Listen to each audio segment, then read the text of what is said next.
Life After Prison. By Silence You. Kabanata 751 hanggang 760. Sa pagkakataong iyon, lumapit din sina Diane at Megan, at pareho silang nagkaroon ng baluktot na ekspresyon nang malaman nila ang nangyari doon. Hindi nagtagal at nilinis ni Marrose at ng kanyang mga tauhan ang mga bangkay, at gumawa pa sila ng punto na iulat ang lahat kay Severin dahil sa takot na baka hindi ito makontento sa kanilang trabaho. Noon lang sinabi ni Severin na makakaalis na sila ay agad silang umalis sa kanilang mga sasakyan. Natroma pa rin si Marrose pag-uwi. My goodness! Ang batang iyon ay dapat magkaroon ng pagkamit ng isang level 9 Warrior King. Ang mga espiritual na kalasag ng enerhiya ay hindi maaaring peke, kung tutuusin. Ang isang katulad niya ay hindi dapat magalit. Siya ay halos kasing lakas ng isang war god. Kung ganoon nga, baka hindi rin tayo makapaghiganti kahit ng mga tao sa panig ni nanay. Medyo dismayadong sagot ni Mia. Ang kanyang pamilya sa panig ng kanyang ina ay itinuturing na isang malaking pamilya sa lungsod, isa na may maraming malalakas na tao sa kanilang hanay. Gayunpaman, tila sa kanya na ang lahat ng pag-asa ay nawala pagkatapos ng nangyari kanina pagdating sa kanyang mga pagpipilian upang ipaghiganti ang kanyang sarili. Napabuntong hininga si Marrose. Dapat sumuko ka na lang, Mia. Tingnan mo kung ano ang nangyari noong sinubukan naming ipaghiganti ka. Ang ating Grand Elder at pangalawang Elder ay parehong level 6 Warrior King, ngunit ngayon ay patay na sila. Malamang ay nabawasan na ang status natin sa lower-ranked second tier na mga pamilya, marahil ay kasing baba ng isang third tier na pamilya. Bumantong hininga din ang pangatlong matanda. Totoo yan. Maswerte tayo na hindi masyadong malupit na tao ang kalaban natin. Kung gusto niya tayong patayin, nadagdagan pa sana tayo sa tambak ng mga bangkay ngayon. Sa palagay ko ang tanging dahilan kung bakit siya nagpasya na huwag tayong patayin ay dahil gusto niyang linisin namin ang mga bangkay na iyon. Bilang isang makapangyarihang warrior king at isang elder ng pamilyang ito, hindi pa ako napahiya ng ganito sa buong buhay ko. Ang isang matandang lalaki ay may galit sa kanyang mukha at isang walang magawa ay galit na galit, ngunit may isang tiyak na kawalan ng kakayahan sa kanyang tono. Hindi naman tayo ganoon kalala. Ang Hillguard Gang ang dumanas ng matinding pagkatalo. Malamang na napatay nila ang ilang malalakas na lalaki na level 5 Warrior Kings, at 12-12 iba pa ang namatay. Ang Hillguard Gang ay palaging itinuturing na isang disenteng malakas na puwersa din, ngunit malamang na hindi sila magiging madali sa Southlink City sa inaasahang hinaharap. Sa wakas ay nakatagpo ng kaliwan si Marrose matapos isipin ang nangyari sa Hillguard Gang. Sa sandaling iyon, bumalik ang isang medyo may edad na babae na may dalang maraming shopping bag. Anong nangyari sa inyong lahat? Bakit parang malungkot kayong lahat? Ang babaeng nasa katanghaliang gulang ay walang iba kundi ang asawa ni Marrose na si Wani Lin Nako. Paano kami magiging masaya kung ang parehong Grand Elder at Second Elder ay pinatay, nanay? Humakbang si Mia at sinabing may agrabyado na mukha habang nangingilid ang mga luha sa kanyang mga mata. Ano? Matapos marinig iyon ni Wani, huminga siya ng malalim at ikinuyom ang kanyang mga kamao sa galit. Sino ba ang maglalakas loob na pumatay sa ating Grand Elder at Second Elder? May hiling ba sila ng kamatayan? Gayunpaman, natauhan siya kaagad at nagtatakang nagtanong. Sandali, hindi ba't pareho silang level 6 Warrior King? Halos nasa tuktok sila ng pinakamalalakas sa Southlink City na may ganoong klaseng tagumpay. Paano sila napatay ng ganoon kadali? Nakatagpo ba sila ng level 7 Warrior King? Higit pa sa level 7. Ang taong nakalaban nila ay level 9.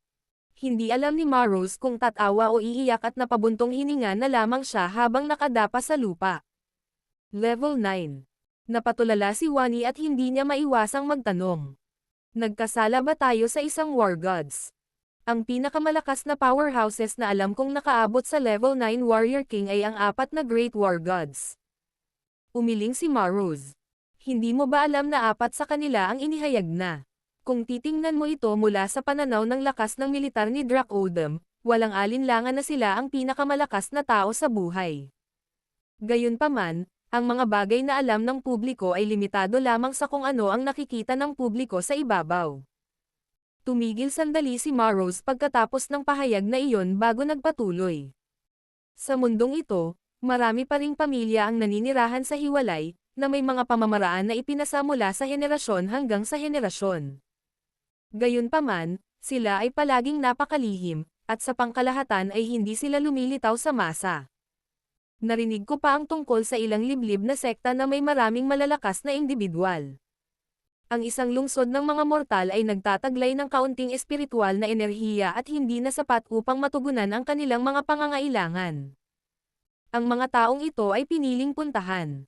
Ibig mo bang sabihin na si Severin ay malamang na isang henyo mula sa isang liblib na pamilya o isang powerhouse mula sa isang partikular na sekta? Nagtataka na tanong ni Mia matapos marinig ang sinabi ng ama. Tumango si Marrose. Oo. Siya lang ang level 9 warrior king na nakita ko bukod sa 4 great war gods, kaya naniniwala ako na siya ang uri ng tao na hindi nagmula sa anumang ordinaryong pamilya. Malamang na isa siyang henyo na nagmula sa isang liblib na pamilya o sekta ngunit mula noon ay nagpas siyang talikuran ang kanyang buhay sa pag-iisa para maranasan ang buhay ng isang normal na tao. May punto ka, tatay. Biglang natauhan si Mia. Ha, parang namatay ang asawa ko sa wala. Asawa mo, kailan ka pa nagkaroon ng asawa? Natigilan si Wani. Ipinaliwanag ni Marrose ang nangyari kay Wani. Nang matapos si Wani sa pakikinig, hindi niya maiwasang mapatingin kay Mia habang kinakastigo ang dalaga. Huwag ka nang manggulo ulit, Mia. Kung ang katigasan ng ulo mo ang nag-trigger sa lalaki para patayin kayo ng tatay mo, wala akong magagawa para ipaghiganti kayong dalawa kahit gustuhin ko. Sinong maglalakas loob na saktan ang isang malakas na level 9 warrior ng isang pamilya o sekta? Pagkatapos ay ibinaba ni Mia ang kanyang ulo at sinabing, naiintindihan ko, nanay. Hindi ko lang akalain na ang isang bata mula sa isang maliit na lungsod ay napakalakas. Nagbibiro ka. Si Lance, pati na ang Grand Elder at Second Elder, patay na lahat. Pati ang ilan sa mga protector ay patay na rin. Sa wakas ay natanggap ng pinuno ng Hilgard Gang ang balita at sa sobrang galit ay muntik na siyang matamba. Ang ganitong pagkawala ay hindi kailanman nangyari mula noong unang itinatag ang gang. Wala kaming magagawa, sir. Nalaman ng aming mga tao na nasaktan din niya ang mga Zavala, at napatay din ang kanilang Grand Elder at Second Elder nang gumawa sila ng gulo sa lalaki. Ang ating mga tauhan ay nanunood lamang habang inilalabas nila ang mga bangkay. Sabi ng isang lalaki na umasim ang ekspresyon. Ha, mukhang hindi angkop na lugar ang South Link City para manatili tayo. Humanap tayo ng ibang lugar na mapupuntahan. Masyado na tayong natalo sa oras na ito, at ang mga gang na sinaktan natin noon ay halos tiyak na susubukan tayong guluhin o supulan kung alam nilang nawala sa atin ang napakaraming matatapang na tao. Matapos mag-isip sandali, nagpa siya ang pinuno ng Hilgard Gang na umalis kasama ang kanyang mga tao ng gabing iyon. Halika, honey. Sa palagay ko ay dapat tayong magtungo sa lungsod at mag-recruit ng ilang mga bodyguard. Kahit na nagdala tayo ng ilan, hindi sila sapat, at kailangan nating kumuha ng hindi bababa sa ilang dosina. Sabi ni Severin kay Dayan pagkatapos ng ilang pag-iisip. Okay. Tara na. Tumango si Dayan, at hindi nagtagal ay umalis siya kasama si Severin sakay ng kotse patungo sa isang plaza sa sentro ng lungsod. Napakaraming tao sa plaza, at ilang hindi kaakibat na practitioner ang nakatayo roon upang sumama sa ilan sa mas malalakas na pamilya o puwersa. Ang ilan ay humingi ng proteksyon o mga mapagkukunan ng pagsasanay ng mga puwersang iyon, habang ang iba ay nais lamang na magkaroon ng tagapagtaguyod. Ang lahat ay nakatayo doon sa plaza, at ang ilan ay nakasuot pa ng mga placard na nagsasaad ng kanilang antas ng pagkamit at ang kanilang inaasahang sweldo. Ito ay hindi totoo. Tumingin lang ako sa paligid at nakita ko na ang ilan sa mga Grandmaster na ito ay humihingi ng buwanang sweldo na $450,000. Ang ilang Profound Master ay humihingi pa nga ng buwanang sweldo na 15,000. Gulat na bulalas ni Dayan habang pasulyap-sulyap sa buong lugar. Hindi niya inaasahan na ang mga taong may ganoong antas ng tagumpay ay hihingi ng ganoon kataas na sweldo.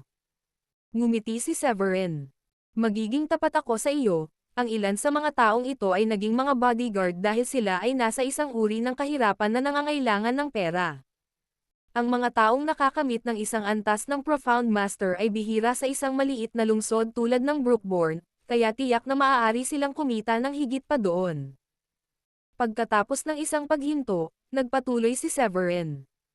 Ngunit sa isang lugar tulad ng South Link City kung saan mas malakas ang espiritual na enerhiya, ang mga practitioner na ito ay mas maaakit sa lungsod na ito dahil sa mas magandang mga prospect at pagkakataon. Wow! Ang daming magagandang babae dito. Hindi napigilan ng isang mayamang binata na nakasuot ng puting suit nang lumapit siya kasama ang isang grupo ng mga bodyguard. Oo naman, sir. Subukan mo ang swerte mo sa pagpili ng ilang magagandang bodyguard. Hihihi. Alam ko na ang ilan sa mga sisiw na ito ay sadyang nag-aalok ng mataas na presyo, ngunit sulit ang halaga nito dahil ang ilan sa mga magagandang bodyguard na ito ay magpapagabi din sa iyo. Isang lalaking payat ang mukha ang sumunod sa likod ng rich kid at sabi habang dinidilaan ang labi. Nagsimulang lumibot ang kanyang palaipat-lipat na tingin sa lahat ng direksyon habang sinimulan niyang sukatin ang mga babae doon. Gayunpaman, ang binata na nakasuot ng puting suit ay ngumiti at sinabi. Hihihi. Sa tingin mo ba ay may kakulangan ako sa mga babae? Anak ako ng isang mayor. Ang mga babaeng nakalaro ko ay mas maganda kaysa sa iyong naiisip, at marami pa kung saan nanggaling iyon. Tama ka, sir. Yung mga magagandang babae na iyan ang susuko sa iyo kapag nakita ka nila. Ang payat na mukha na lalaki ay nag-alok ng ilang nakakabigay puri na mga pangungusap. Sino ang nakakaalam, baka maging anak ka ng isang gobernador bukas. Lalong natuwa ang binata nang marinig niya iyon, ngunit nagkunwari siyang mahinhin habang sinabing. Ngayon, Jeannie, hindi ka maaaring magsabi ng ganoong padalos-dalos pagdating sa mansyon ng county. Wala pa ring nababagay sa ngayon. Bagamat si Yosky ay nasa uptrend sa mga tuntunin ng pag-unlad at ang ating pamilya ay higit na kwalipikado na italaga bilang bagong South County Mansion, si Mr. Callum ang may huling salita sa bagay na ito. Ang payat na mukha na si Jeannie, gayunpaman, ay idinagdag. Sa tingin ko, wala masyadong maraming tao na pwedeng maging ka-level natin, sir. Tama ka, wala masyadong ganoong karami sa kanila, ngunit nabalitaan ko na ang Regan Yankov ni Namvale ay may magandang relasyon kay Mr. Callum, at siya ang pinakamalaking kalaban ng aking ama sa ngayon. Ang aking ama ay kadalasang nag-aalala na baka siya ay nasa mas mahusay na posisyon kaysa sa amin dahil sa relasyon na iyon, na maaaring mauwi sa pag-agaw niya sa posisyon ng South County Mansion sa atin. Ang pangalan ng lalaking naka-white suit ay Manilad, at medyo payat siya dahil sa posibleng malnutrisyon na dulot ng hindi niya pag-aalaga ng katawan. Sir, iniisip ko kung may paraan ba para mapasaya si Mr. Callum. Hindi naiwasang magtanong ni Jeannie. Marahil ay maaari natin siyang bigyan ng ginto at pilak na alahas, o di kaya'y mga espiritual na damo. Siguro kahit ilang magagandang babae. Sa tingin mo ba magkakaroon tayo ng pagkakataon? Gayunpaman, agad na pinandilatan siya ni Manny at binalaan.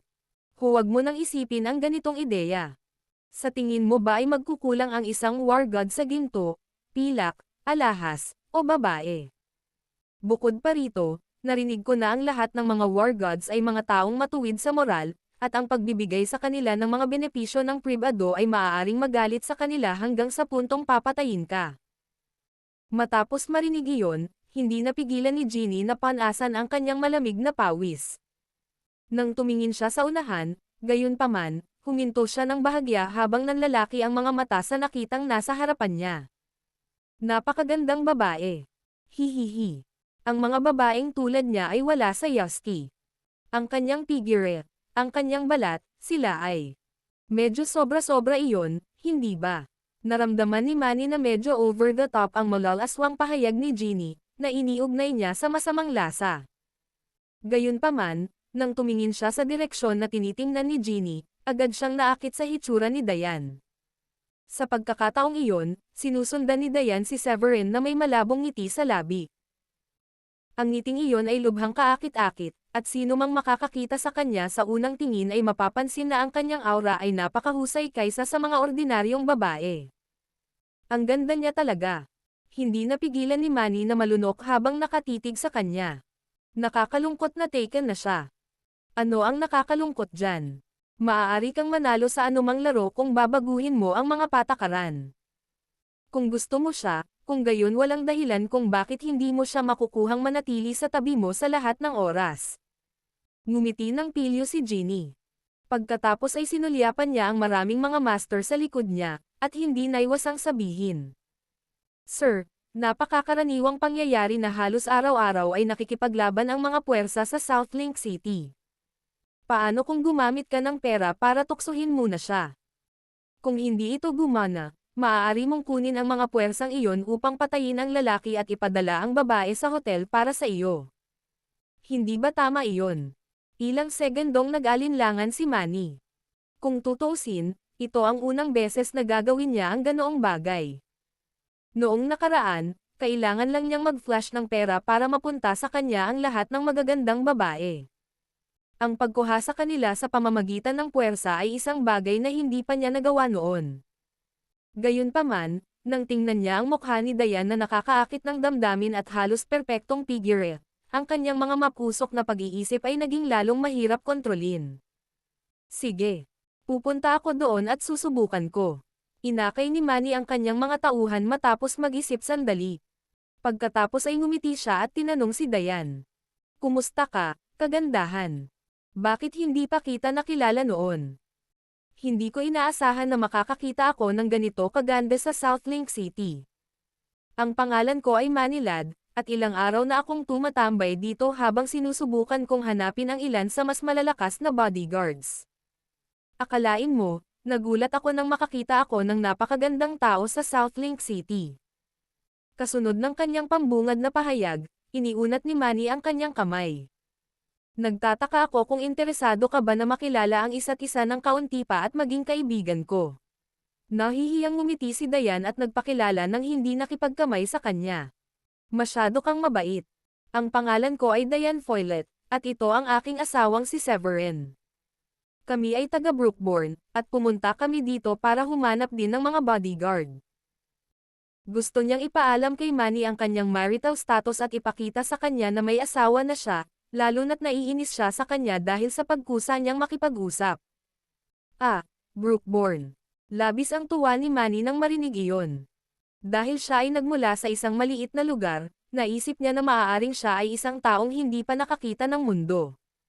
Kung tutuusin, kinutya niya ang matataas na uri ng mga pamilya sa Brookborn, at kasama doon ang Brookborn Mansion. Sa pag-iisip na iyon, determinado siyang kunin ang babaeng iyon para sa kanyang sarili sa araw na iyon. Si Ginny, na nakatayo sa tabi ni Manny, ay tuwang-tuwa nang mabalitaan niyang taga Brookborn si Dayan. Binigyan niya ng panimula si Manny, na nagsasabing, si Mr. Manny dito ay isang makapangyarihang tao. Anak siya ng Gobernador Yosky, at ang nag-iisang anak na lalaki. Mayroon siyang napakagandang kinabukasan. Pagkatapos ng pagpapakilalang iyon, naramdaman ni Ginny na hindi ito sapat na kapanipaniwala, kaya't sinadya niyang ibulong sa kanya habang nagpapanggap na misteryoso. Malamang na mahirang bilang gobernador ang Yosky Mansion at lumipat sa South County Mansion sa mga susunod na araw. Parehong naniniwala sina Manny at Ginny na si Dayan ay mapupuno ng sorpresa at paghanga kapag narinig niya iyon. Naisip pa nga nila na siya na ang magkukusa na hingin ang numero ni Manny para palihim niyang makontak ito at iwaksi si Severin sa lalong madaling panahon na pabor sa kanya. Gayunpaman, pagkatapos pakinggan ang mga salita ni Ginny, nanatiling kalmado si Dayan at sa wakas ay nagsabi na may bahagyang kakaibang ekspresyon. Paano ka nakakasigurado tungkol dito kung wala pang ginagawang opisyal? Hoy, maaaring hindi mo alam ito. Ngunit ang Yosky Mansion ay maraming malalakas na tao, kabilang ang mga level 7 Warrior King. At saka, si Yosky ay itinuturing na pinakamahusay na binuo sa mga daang lungsod sa buong South County. Sa pangkalahatan, kami ang pinakamalakas na lungsod. Pagmamayabang agad ni Ginny. Nakakahiya lang na ang mga nili ay pinalad na mahirang noon. Ngayon na ang mga nili ay naging mahina, ang mga bagay ay mukhang maganda para sa mga lad. Matipid na sagot ni Dayan at sinabi kay Manny pagkatapos ng ilang pag-iisip. Taos puso akong umaasa na magtatagumpay ang lads. paumanhin. Abala kami sa paghahanap ng mga bodyguard. Sabi niya. Pagkatapos, hinawakan niya ang braso ni Severin at sinabing, Mahal, pupunta ba tayo roon at titingnan? Tumahimik si Severin sa buong oras, ngunit ang tugon ni Dayan ay lubos na nasiyahan sa kanya. Ngumiti siya kay Manny bago sinabi kay Dayan. Sige, honey. Sa tingin ko maaari tayong magsimula sa pamamagitan ng pagpili ng 30 sa kanila. Ilang ulit na umawang ng marahas ang bibig ni Manny, at nagsimula siyang magduda sa kanyang pananaw sa mundo. Nasabi na niya ang kanyang intensyon na makipagkaibigan sa kanya at ipinaalam pa ang kanyang katayuan sa lipunan, kaya ang lohikal na tugon sa kanyang opinyon ay dapat na lumuhad at sumambas sa kanya. Ito ay sapat na masama na hindi siya nakipagkamay sa kanya. Tumalikod pa siya at umalis nang hindi man lang binigay ang business card niya. Habang nakatitig si Manny sa likurang silweta ng magkasintahan, naging asol siya sa galit at hindi kailanman nakaramdam ng kahihiyan sa kanyang buhay. Ano bang meron sa babaeng ito? Bakit hindi siya makapagpakita ng kaunting paggalang sa iyo? Masyadong bastos sa kanya na hindi makipagkamay sa iyo noong nag-alok ka ng isang pakikipagkamay, at siya pa nga. Sinisiraan ni Jeannie ang kawalan ng hustisya na ipinakita kay Manny. Hindi naman siya tanga, di ba? Hindi ba niya alam na ang pakikipagkaibigan sa iyo ay magpapadali sa kanya sa hinaharap? Hindi ba niya alam na ang pagsama mo ay nagbibigay sa kanya ng pagkakataong maging asawa ng anak ng isang gobernador? Paanong hindi niya nais na tamasahin ang buong buhay ng kaluwalhatian at kayamanan? Nagngangalit ang mga ngipin ni Manny at sinabi, Anong kalokohan? Hindi pa ako napahiya ng ganito sa buhay ko. Jeannie, dalhin mo ang mga lalaki mo doon, hulihin mo ang babaeng iyon para sa akin, at ikulong mo siya sa isang hotel. Kung lumaban ang lalaking iyon, sige lang, patayin mo siya. Sige, sir. Siguradong magiging maayos ito. Si Jeannie ay may masamang ngiti habang naglalakad kasama ang 2 bodyguard. Hindi nagtagal, naabutan nila sina Dayan at Severin at tumayo sa harapan nila. May maitutulong ba ako sa iyo? Tanong ni Severin na nakakunot ang noo. Malamig na ngumiti si Jeannie. Wala kang maitutulong sa amin. Gusto ni Mr. Manny na imbitahan ang dalagang ito dito para uminom ng tsaa, at naniniwala akong dapat niyang tanggapin ang alok nito. Sigurado akong magiging maayos ka sa iyong sarili pagdating sa pagpili ng mga bodyguard. Alam ni Severin na may mali siya ang mga ito nang makita niya ang kanilang mapagmataas na kilos at marinig ang mayabang na tonong iyon. Oh. At paano kung sabihin ng asawa ko na hindi? Hihihi. Nandito ako para ipaalam sa iyo, hindi para makipag-usap sa iyo. Humalaklak si Jeannie. Dapat alam mo kung kailan atres kapag kailangan ng sitwasyon, bata. Hayaan mo ang asawa mo na uminom ng tsaa kasama si Mr. Manny. Huwag mo kaming pilitin na gawin ang anumang bagay, naiintindihan mo. Hulaan mong hindi mabuting tao si Mr. Manny. Napangiti si Severin. Ibibigay ko sa iyo ang parehong salita ng payo na ibinigay mo sa akin, at iyon ay ang umatras kapag kinakailangan ito ng sitwasyon. Huwag mo akong inisin, kung hindi, ikaw ay magdusa. Hahaha.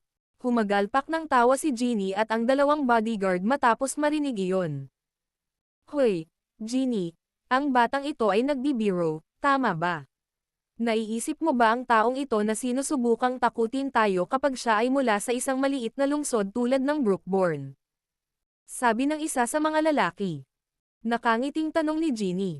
Hindi mo ba narinig ang sinabi ko kanina? Ang Yasky Mansion ay may malalakas na individual na nakakamit ng level 7 Warrior King. Sa palagay ko ay wala kahit isang ganoong tao ang umiiral sa buong Brookborn. Ang lakas ng loob mong bantaan kami. Tama. Baka sinipa siya ng asno sa ulo. Ang pangatlong lalaki ay tumawa na may mapang asar na mukha. Maraming nanonood ang hindi maiwasang mapatingin kay Severin at Dayan. Kung tutusin, magiging magaling silang dalawa para sa ilang malaking gulo kung masaktan nila ang mga tao mula sa Yasky Mansion. Ha! Ang mga taong ito ay patuloy na manggugulo sa atin tulad ng mga mangmang kung hindi ko sila tuturuan ng leksyon ngayon. Napabuntong hininga na lamang si Severin nang humakbang siya para sipin ang isa sa mga bodyguard. Nabigong makareact ang isang level 1 Warrior King at nasugatan ito ng husto mula sa sipa. Pagkatapos ay bumagsak siya sa lupa at nagsimulang humagulgol habang nagluluwa siya ng mga subo ng dugo. Hinihiling mong patayin ka. Ang natamo ni Genie ay isang medyo mataas na level 2 Warrior King. Nabalot ng espiritual na enerhiya ang kanyang kamao nang ikinuyom niya ito, at agad niyang binato ng suntok si Severin. Ikaw ang humihiling na patayin. Naikuyom ni Severin ang kanyang kamao at tinakpan ito ng kanyang espiritual na enerhiya bago sinuntok si Genie. Isang malakas na putok ang umalangaw-ngaw sa buong plaza, na natakot sa lahat ng tao sa kanilang paligid na umatras ng ilang hakbang. Nagulat ang mga lalaking may mababang natamong tagumpay na nag-a-apply para maging bodyguard sa eksena. Ang tunggalian sa pagitan ng mga Warrior King ay ang uri ng eksena na kakaunti ang nagkaroon ng pagkakataong masaksihan. Sa sumunod na segundo, napaatras si Genie at bumagsak ng husto sa lupa. Nabali na ang kanang braso niya sa impact. Arg! Sigaw ni Genie. Ang braso ko. Kalokohan.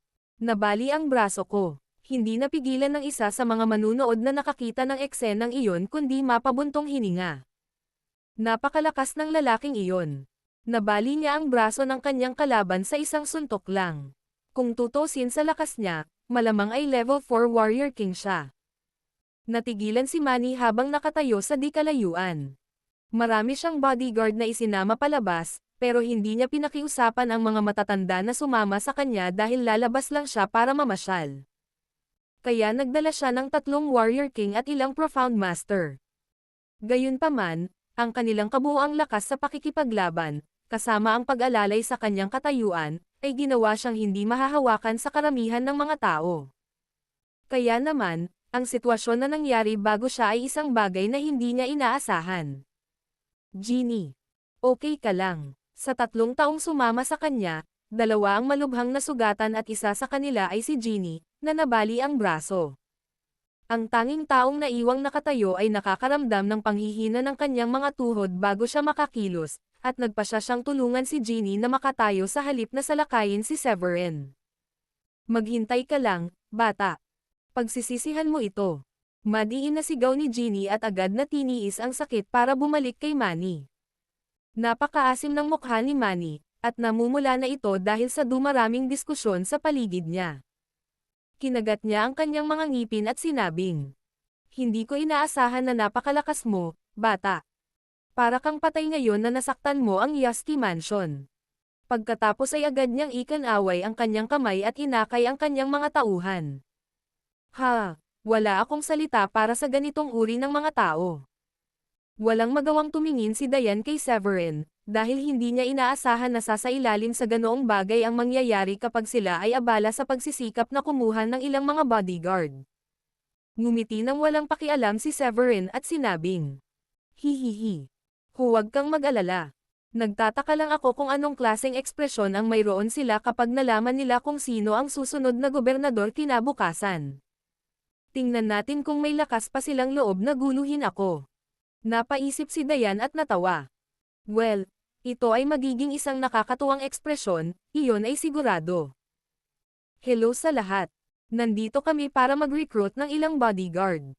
Bahagyang ngumiti si Severin at nagpahayag. Hindi namin kailangan ng maraming tao, ngunit naghahanap kami ng mga may mas mataas na antas ng tagumpay. Ang aming target ay mag-recruit ng 30 tao, at sino mang may nakakamit na level 8 o level 9 Profound Master ay magiging maayos para sa amin. Tungkol sa iyong sweldo, natatakot ako na hindi namin kayang magbayad ng anumang labis na halaga. Pupunta tayo sa presyo sa merkado na 45,000 sa isang buwan. Matapos marinig ito, hindi napigilan ng isang level 9 Profound Master na tumawa. Kaibigan, ang 45,000 sa isang buwan ay napakababa, hindi ba? Marami ang binabayaran ng higit sa doble sa halagang iyon. Magagawa mo pa rin ang alok na iyon kung pinag-uusapan natin ang tungkol sa level 8 Profound Masters, ngunit ang isang level 9 Profound Master ay maaaring makalusot upang maging isang Warrior King sa loob ng ilang taon, at ang gayong mga tao ay may napakalaking potensyal. Ang 45,000 sa isang buwan para sa isang level 9 Profound Master ay medyo walang galang, hindi ba? Sa kanilang pagtataka, isang batang babae na mga 15 o 16 na taong gulang ang lumapit, kinagat ang kanyang mapupulang labi, at nagsabing, "Ako ay isang level 8 Profound Master, sir.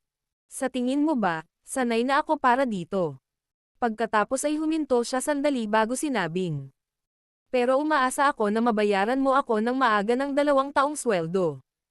Nagtataka ako kung okay ba iyon sa iyo." Ang maliit na teenager na ito ay mukhang napaka-cute, at siya ay may matingkad na balat kasama ang isang pares ng maganda, malaki, mapupungay na mga mata. Bago pa makapagsalita si Severin, ngumisi ang isang lalaki at sinabi sa kanya, "Sa tingin mo kaya mong magsinungaling sa amin, munting babae? Ano ka? 1.5 metro ang taas.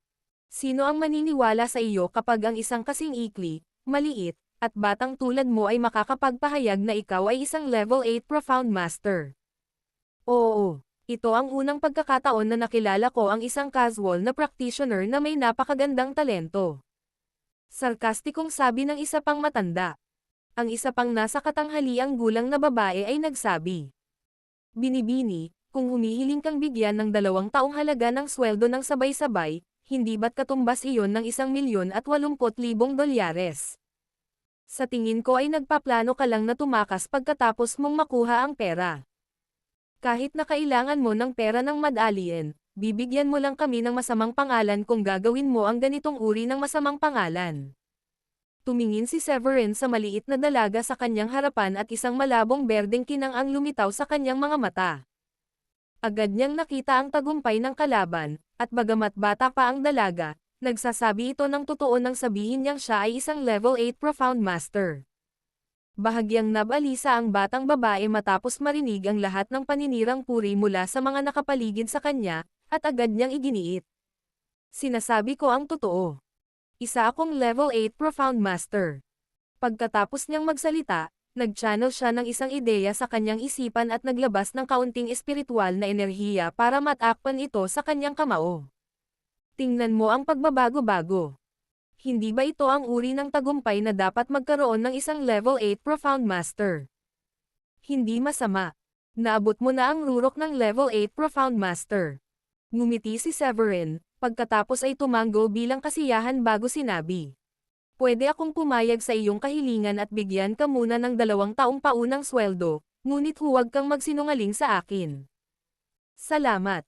Ipinapangako kong hindi ako magsisinungaling sa iyo."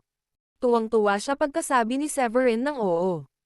Pagkatapos ng ilang pag-iisip, sinabi niya, "Bueno, kailangan ko ang pera ngayon.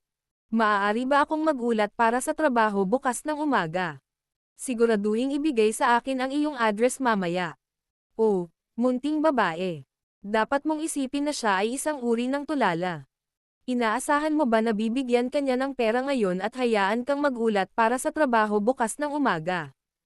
Hihihi. Kung hindi ka sumama sa kanya ngayon, paano niya malalaman kung tatakas ka lang kasama ang pera?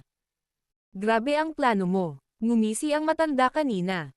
Mabilis na umiling ang maliit na binatilyo at nagpaliwanag, "Walang ganoon. Nagmamadali ako dahil kailangan ko ang perang ito para mailigtas ang kapatid ko. Nasugatan siya at nalasan, at kailangan niya ng mamahaling material na panggamot para gumaling siya. Ang material na ito ay isang uri ng espiritual na damo, at wala akong pagpipilian dahil nagkakahalaga ito ng halos 1,000,000. Namumula ang mga mata niya at malapit na siyang umiyak. "Nag-aalala ako na baka hindi makayanan ng kapatid ko kung i-drug ko ito ng masyadong matagal." Napangiti si Severin nang maaliw nang makita kung gaano siya nababalisa at sinabi sa kanya, "Nakikita ko. Ano ang pangalan mo? Sasama ako sa iyo upang suriin ang iyong kapatid. May alam din akong mga medikal na kasanayan, at marami akong espiritual na halamang gamot sa akin ngayon. Marahil ay makakatulong ako. Ang pangalan ko ay Maddie Hurst." "Salamat, sir." Agad niyang sabi ng may pasasalamat. "Hihihi. Tanga ka ba, Maddie? Gusto mo man maging bodyguard, hindi mo dapat sila pinagtrabahuan." Tumawa ulit ang matanda. "Bakit hindi?" Kumunat ang noo ni Maddie. "Naging mabait siya para tulungan ako, at medyo mataas din ang kanyang naabot. Nakikita ko na siya ay kahit level 3 o level 4 na Warrior King, at magkakaroon ako ng mas magandang kinabukasan kung kasama ko ang isang tulad niya. Nang sabihin niya iyon, agad siyang binigyan ni Severin ng thumbs up at sinabing, "Mayroon kang mabuting paghuhusga, Maddie. Kung magtatrabaho ka para sa akin, maaari kitang gawing level 1 Warrior King sa wala pang isang buwan." Sigurado ka ba? Medyo malayo iyon. Nasa tuktok pa lang ako ng level 8 Profound Master, at hindi pa nga ako nakakalusot sa level 9. At saka, kahit na level 9 ako, napakahirap pa ring makapasok sa pagkamit ng level 1 Warrior King sa wala pang isang buwan, marahil ay nangangailangan ito ng maraming espiritual na grado. Noong una ay nagningning ang mga mata ni Maddie, ngunit hindi nagtagal ay muli siyang sumimangot at naramdaman na sinusubukan lang ni Severin na magpinta ng malarosas na larawan para tuksuhin siya. Muling tumawa ang matanda na may uban. "Niloloko mo lang ang babae gamit ang walang laman mong pangako. Subukan mo man lang gawin itong mas makatotohanan kapag sinusubukan mong magpinta ng mas magandang larawan para sa kanya." Oo, parang nagsasalita lang siya ng sobra-sobra. Hindi na ako makakapayag pa. At saka, hindi naman siguro sila ganoon kay Amon, kung hindi, higit pa sa 30 bodyguards ang na-recruit nila. Kung sila ay isang puwersa mula sa Brookborn na bago sa lungsod, dapat sana ay naglalayong mag-recruit ng higit sa 100 tao. Bigla na lang, maraming tao ang nagsimulang mag-alok din ng kanilang mga komento. Ang mapuputing buhok na matandang lalaki ay may pagmamalaki. Hindi lang siya nagmalabis, alam mo. Ang pagsama sa kanilang pamilya sa ganoong oras ay halos kapareho ng pagpapadala sa iyong sarili sa bitayan. Masyadong mataas ang panganib. Pagkatapos ng lahat, nakita ng lahat kung paano nila nasaktan ang anak ng isang mayor. Ang Yosky ay isa sa mga pinakamalaking lungsod sa South County, at dahil nasaktan nila ang Big Shot, hindi magtatagal ay malalaman ng Yosky Mansion kung saan nakatira ang mga chap na ito. Pagdating ng panahon, lahat ng bodyguards nila ay kailangang mamatay. Oo naman, maraming tao ang napabuntong hininga nang marinig iyon. Sa katunayan, ang presyong inaalok ni Severin ay hindi masyadong mataas, at maaari silang matarget ng Yosky Mansion sa lalong madaling panahon. Marami ang nadama na ang pagtatrabaho sa ilalim ni Severin ay katumbas ng isang one-way na tiket papunta sa libingan. Pero, maging si Maddie, na nangakong magiging bodyguard ni Severin, ay nag-aalangan sa sandaling iyon. Matapos marinig iyon ni Severin, tumawa siya at sinabing, "Hahaha. Huwag kang mag-alala. Ang Yosky Mansion ay hindi maglalakas loob na gumawa ng kahit ano sa akin. Para sa record, hindi mo na kailangang iangat ang isang daliri kahit na pumunta sila dito. Kaya ko silang harapin ng mag-isa. Kinukuha ko kayong mga tao para huwag kayong paalisan lahat sa inyong kamatayan. Kung iyon ang kaso, ano ang silbi ng kahit na i-recruit ang lahat sa inyo? Hindi ba ito ay isang pag-aaksaya lamang ng pera?"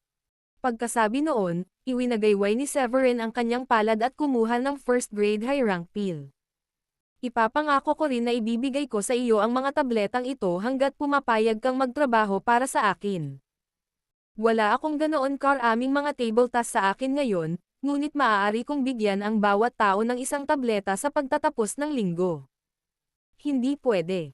Iyon ay isang first grade high rank na tableta, tama ba?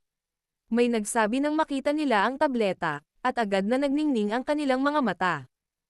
Ang mga naturang table tasks ay hinahangad na kayamanan para sa mga level 8 o level 9 Profound Masters dahil madali nilang mapapayagan silang makalusot sa level 1 Warrior King.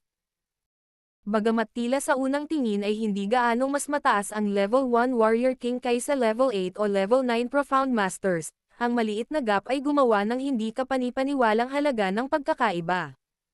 Pagkatapos ng lahat, ito ay isang malaking pagkakaiba sa mga estado na ang mga nakalusot sa antas ng isang Warrior King ay maaaring magpakawala ng isang boltahe ng espiritual na enerhiya mula sa katawan bilang isang paraan ng pag-atake.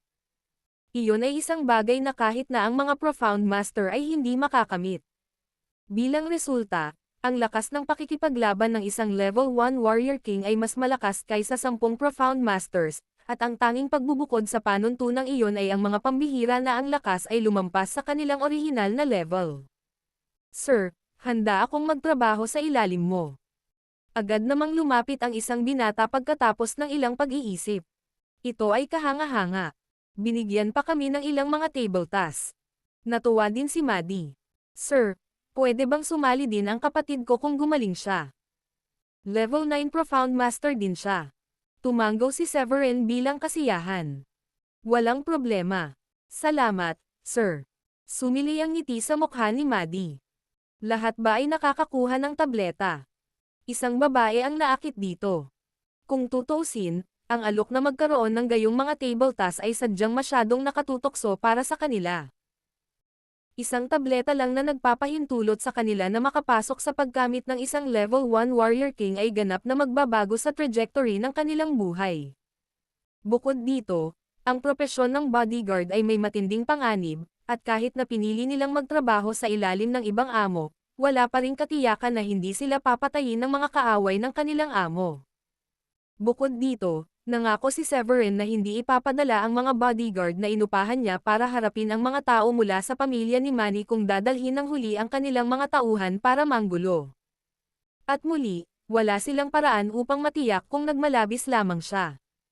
Ngumiti si Severin. Isa akong first grade high-rank alchemist, kaya sa palagay ko ay hindi masyadong mahirap na tiyakin na ang isang tao ay makakakuha ng isang tableta. Kung ikaw ay nagtatrabaho para sa akin, maaari ka pang magkaroon ng pagkakataon na ma-enjoy ang second grade na mga table tasks sa hinaharap. Ang pahayag na iyon ay nagpasigla sa mga tao sa pananabik. Gusto kong sumali.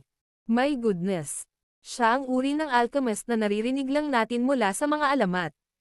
Dapat akong sumali. Ang aking hinaharap ay magkakaroon ng walang hanggan ng mga pagkakataon kapag sinusundan ko ang isang tulad niya. Kung makakalusot siya sa second grade alchemist, baka magkaroon tayo ng pagkakataon na makapasok sa level 4 o kahit level 5 warrior king sa hinaharap. Pagkatapos ay magiging totoong powerhouse tayo. Maraming kabataan ang piniling sumama kay Severin. Ngumiti si Severin at muling sinabi. Sigurado bang payag kayong lahat na magtrabaho sa ilalim ko? Gaya ng sinabi ko kanina, hindi ka magkakaroon ng napakataas na sahod kung sasali ka sa amin. Hindi ko kayang magbayad ng higit sa 45,000 sa isang buwan, at kahit na lumampas ka sa level 1 Warrior King, hindi ka agad bibigyan ng pagtaas ng sweldo. Sasamahan pa rin kita kahit papaano. Wala akong pakialam na makakuha ng sweldong 45,000. Kung tutuusin, tatanggapin ko ang iyong alok kung $4,500 lang ang binabayaran mo sa akin sa isang buwan.